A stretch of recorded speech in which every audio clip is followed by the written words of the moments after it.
なんだこりゃ。何が動いてるんだ。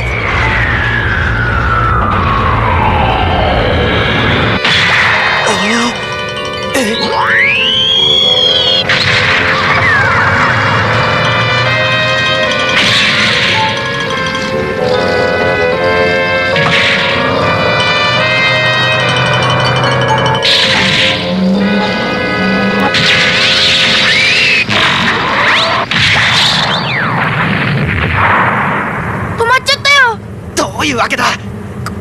動けよ。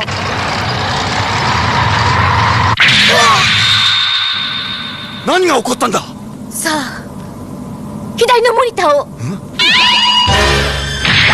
人型。このメカニズムのことか。そうだわ。巨人ってこのことだったのね。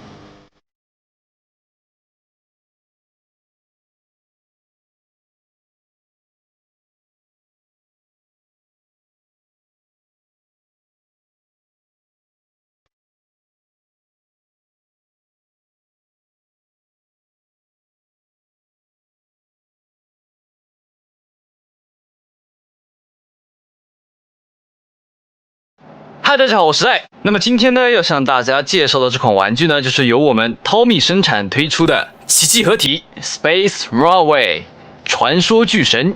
Ideal。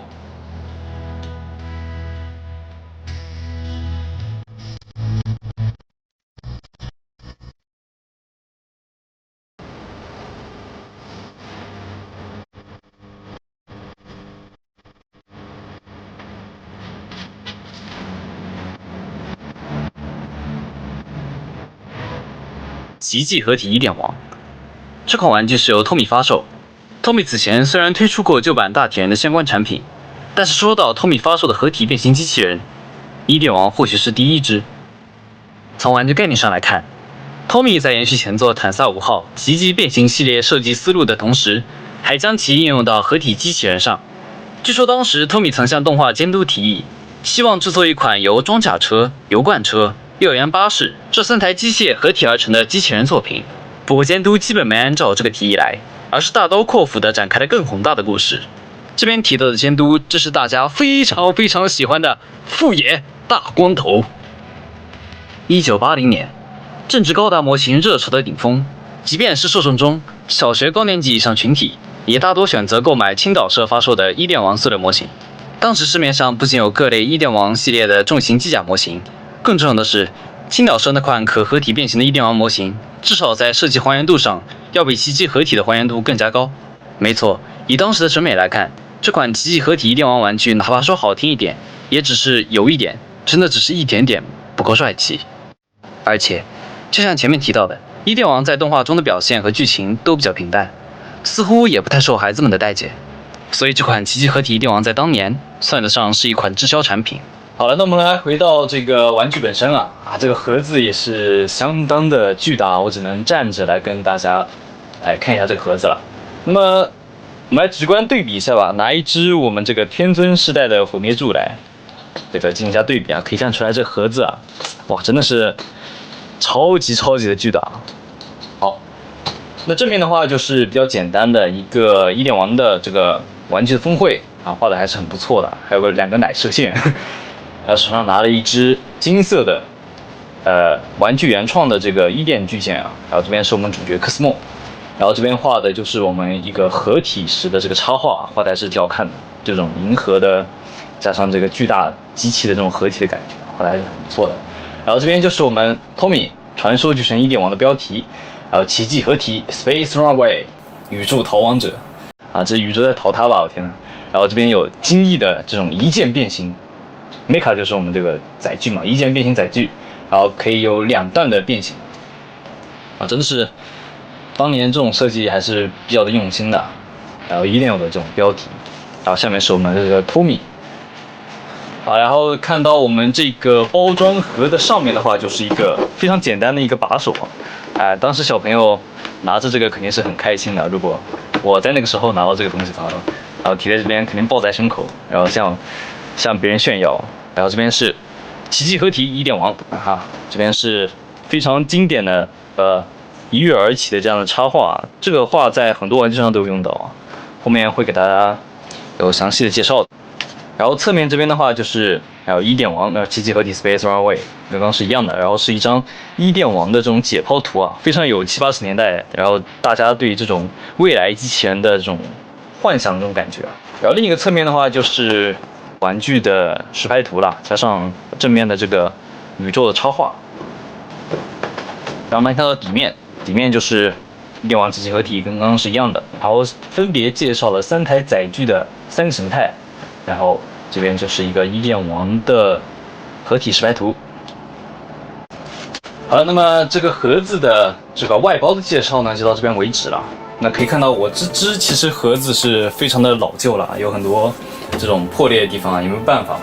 因为毕竟是一个45年前的合金玩具了。说实话，我能收到这样的玩具我已经很开心了。我们来做一个简单的开包吧，就是70、80年代这种 DX 超合金玩具的话，就非常喜欢用这种上下盖的这种包装的方式啊。我们来简单的这样打开一下，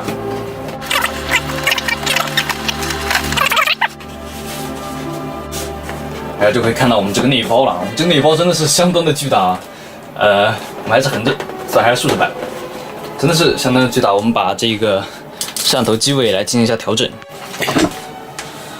好了，我们就可以看到里面内包就是这个样子啊，分别是做了一个这种内衬的黑色内衬的感觉啊，然后这边是一个简单的解剖图，然后可以透出里面玩具的这个实物啊，看起来真的是哇，这种装饰感真的是很足啊，我就很喜欢那个时候的这种合金的包装啊，非常好看。然后这边就分别是我们这个顶部、腹部和腿部的3个部件，还有一些导弹啊，还有这种另外的配件的展示啊。然后我们就快进到把它全部都拿出来，哇！然后把这个顶部拿出来之后，还是有个很有意思的这种温馨小提示一样的纸张在这边的啊，就是说这边你需要把这个按钮往上推才可以展开，你不能生硬的把它拉开啊，不然会损坏一些机构之类的，还是真的是挺用心的。然后这边呢是惯例给大家呈现一下包装里面的所有内容物啦，如果大家想购买这个商品的话，请不要买到缺件的了。首先就是3个区块啊，这边肯定是不能少的，加上我们这个腿部前面是有这个驾驶舱的，然后腹部也是有驾驶舱，加上一把伊甸巨剑，还有2对的船头，加上这个10枚的黄色导弹和5枚的这个小小的红色导弹，还有一张这个奇迹合体的合体秘密解说书啊，我们这个说明书也是呈现在这边给大家参考一下。那我们先来看到我们顶部的这只 Solamba 啊，这是个很奇怪的名字啊，可能是因为第6文明的遗迹的缘故吧，所以给它取了一个就是这个这么奇怪的名字啊。那么可以看到现在是一个陆地载具的模式啊，整体上看是非常敦实的一个这个小家伙啊，这样摇一摇真是一体性很好。正面就是这个样子啊，有类似这种3七孔一样的这种刻画，然后是2个蓝色的冲，然后侧面来看就是这个样子啊。我们伊甸王的这个原创贴纸啊 ，TV 里是没这个东西的，然后这边是有一点这种电镀的点缀的，哇，真的是，不得不说70、80年代这个厂真的太卷了，疯狂卷这种金属啊，卷涂装，然后卷这个电镀啊，还卷这种弹射的玩法，所以说那个时候的玩具真的是质量很高。然后背后的话就没什么东西了，这种类似这种条纹的刻画。然后看到下面的话，就是这个样子，哇，是有点这种喷口的细节的，因为它是有一个这种飞行载具的一个模式的嘛，所以说它下面是有喷口的刻画的。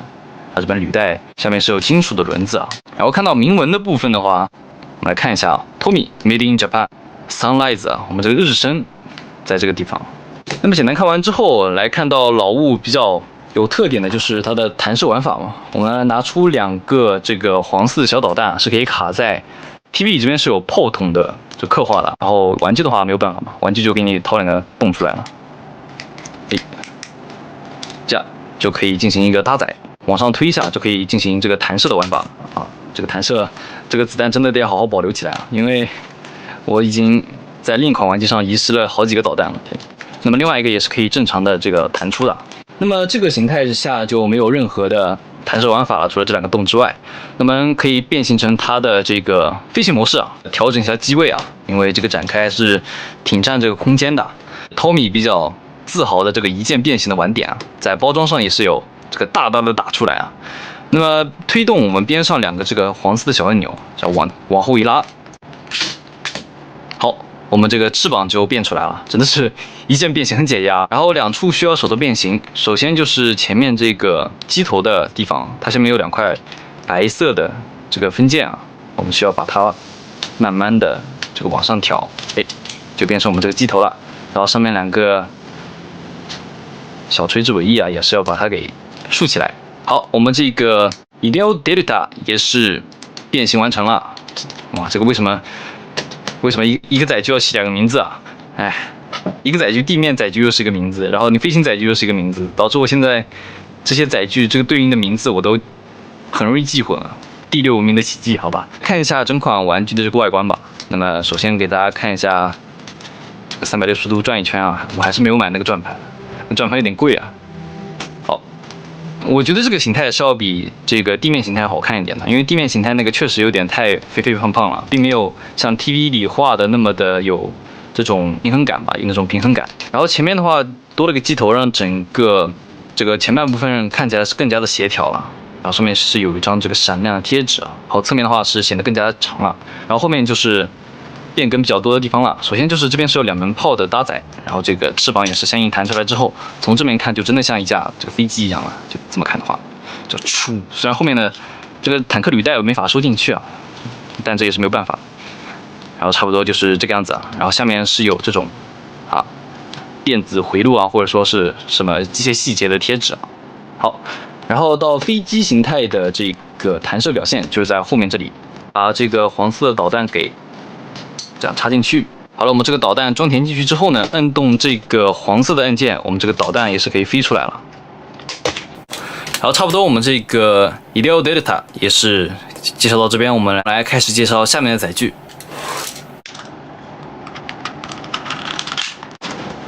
好，我们来看到 Solubania。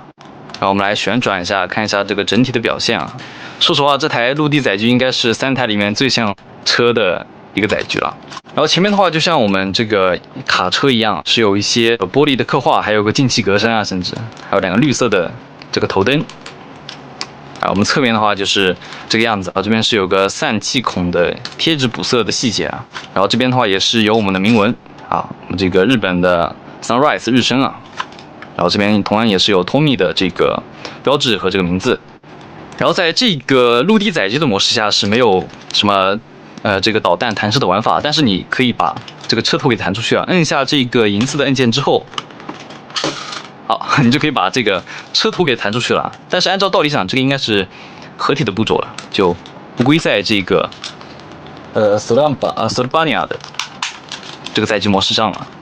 那么来快进到它的这个飞行模式啊，它的飞行模式变形是很简单的，就摁动这个白色按键，然后就可以，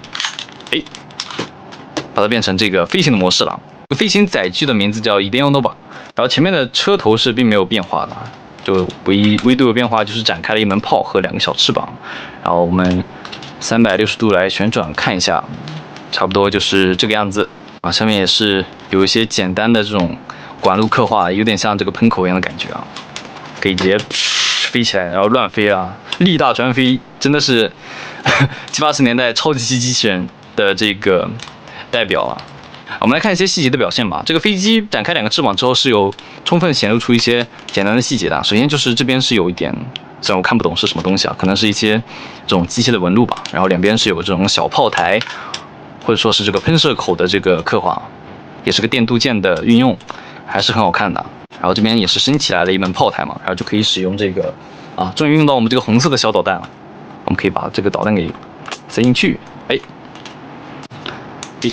，OK， 我们这个小导弹也是试得很快啊。好了，然后我们这个 Delta， 你叫什么来着？啊 ，Delta Nova 就介绍到这边，我们来看下一台。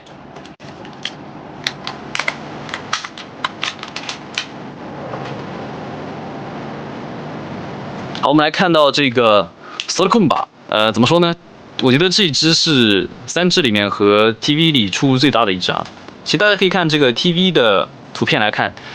这个头部造型是飞行形态才有的，但是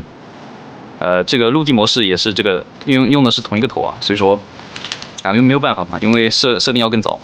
玩具的设定的话，我们先来看一下整款玩具的这个外观的表现。我们来360度旋转一下，哇，真的是好大只一只啊！好，差不多就是这个样子。我们来看一下蓝色的这个机头，闪亮的贴纸啊，然后这边是有小小的刮蹭，然后这边的话就是侧面的话有一些这种电镀的机械细节，然后下面是有两对这个小轮子的，然后后面的话是2个大的喷口的这种刻画。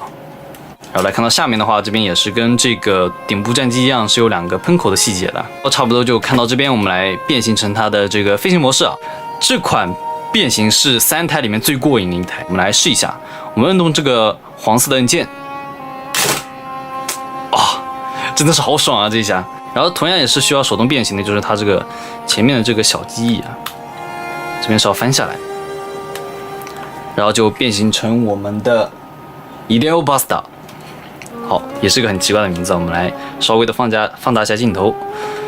来稍微的360度旋转一下，看一下整款这个机体的外表，长得真的是像个砖头一样，天哪，这没有办法，这就是第6文明的科技嘛。好，我们来看一下细节表现，这个车头就不用看了，这个载具还是比较贴近这个动画里的样子的。然后后面的腿部的话就是这个样子。上面也是有这个伊甸王的原创贴纸的标志的，然后侧面来看的话，这边只有膝盖的这个贴纸，然后这个白条贴纸，然后这样从飞行模式往下面看就可以看到这种齿轮一样的东西啊，有点像这种小喷口了，对，看起来真的是有兼顾到2个形态，还是挺不错的。而且它这个轮胎居然是错位开的，我刚才发现，天哪！然后这边的辅助轮子的话，在这边就飞行模式下就有运用到，你可以在这个形态下面推车了。我们来看一下它这款载具的这个弹射玩法，我们可以塞进它这个黄色的导弹，真的很丝滑，然后就可以开始玩耍了。我们摁动这个黄色的按键，就可以把这个导弹给弹出来了。还是挺好玩的，把它放起来。好了，我们这个 Ideo Buster 也是介绍到这边，我们可以把3台一起放出来展示一下。好了，我们3台一起放置在一起，差不多就是这个样子了。因为 TV 里他们是在宇宙，经常打的是宇宙战嘛，所以说他们会经常以这个飞行载具的这个样子来进行合体的。所以说我们就以这个飞行载具的模式下进行一下合体的展示。那么首先是要进行一下合体的这个准备的，我们先把中间这一台 Ideo Nova 给把这个该有的弹射机关都给收回去啊，然后这边是红色的这个盖板，摁下去就会进行一个解锁，就一体性就很好了，就不会把这2片给弹开来了。你需要把前面这一片给拿走，然后这边很有意思，就是它这边其实是一个弹簧的这个设置啊，所以说它的弹性是非常的好的，就是这样，你就可以它就会飞出去了，还挺方便的。看到这个脚部啊，这个脚部变形的话就是非常的简单，你需要把这个鳄鱼头给拔下来。然后把这个小机收起来之后，我们可以如果是按照 TV 变形的话，我们这样就可以了。因为这个脚部变形是合体完之后再变的嘛。我们来看到这个顶部战机，我们这个 Ideo Delta 的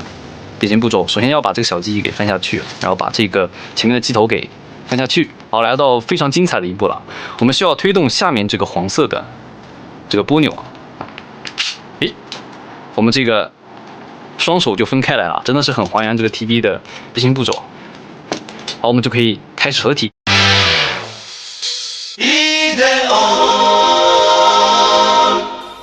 首先的话就是我们这个躯干跟这个上半身合体了，像 TV 一样，然后这边有个黄色的卡扣是要卡到这个槽里的，然后非常的舒服啊，一下就卡上去了。好，然后我们再拿出我们这个 Ideo Buster， 对，我们跟这个 TV 里一样，然后然后我们稍微的卡进去一下。好，这个 TV 一样，它是先把这个手伸出来，然后再把脚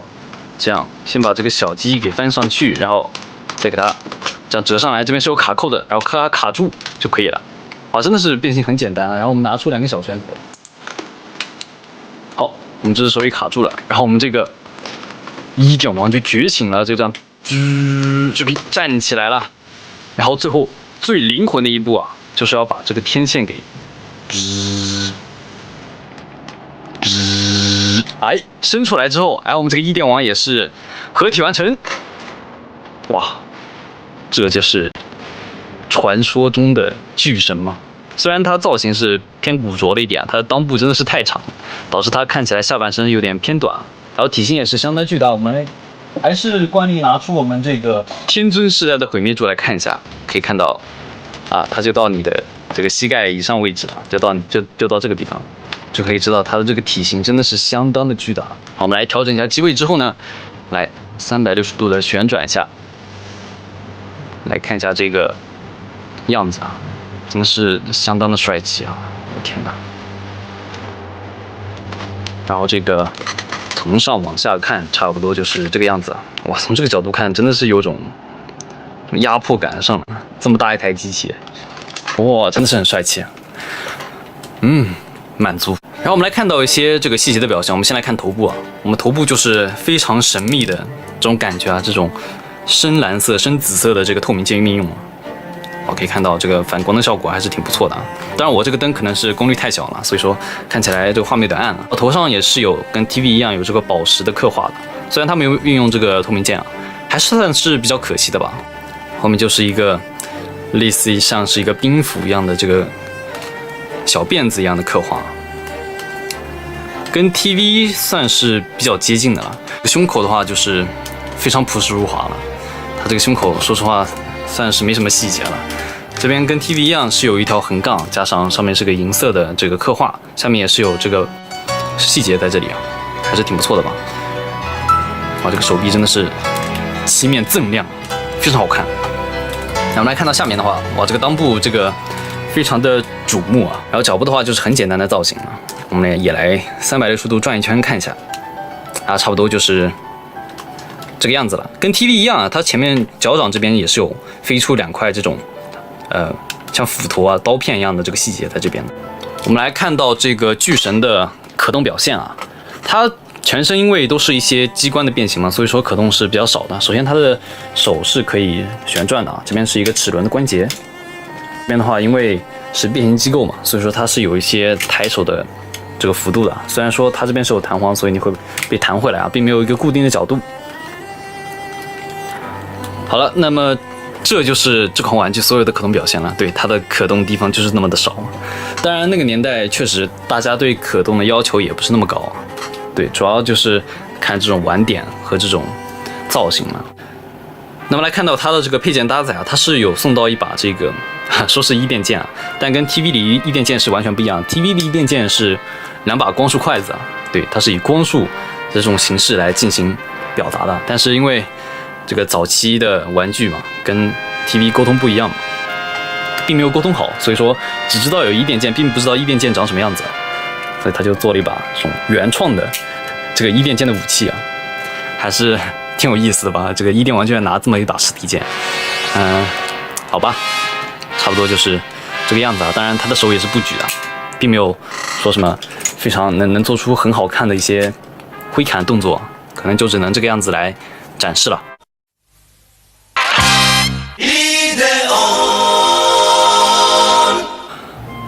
好了，那么这期视频呢就介绍到这边啊。说实话，1电王这款我真的能收到这个大盒的这个版本，真的是超级的开心啊！当时下午我去和同学去这个吃饭嘛，然后就顺便逛到了这个东西啊，真的是超级兴奋、超级开心。然后看到价格非常的合适啊，这部剧真的是比较童年写点，但是我个人还是很喜欢1电王的机设和这部动画的，所以说毫不犹豫把它拿下了。虽然这个造型确实是不是很好看，但是它的玩法真的是让人眼前一亮啊，非常的喜欢啊这款玩具。好了，那么这期视频就到这边为止，我们下期再见，拜拜。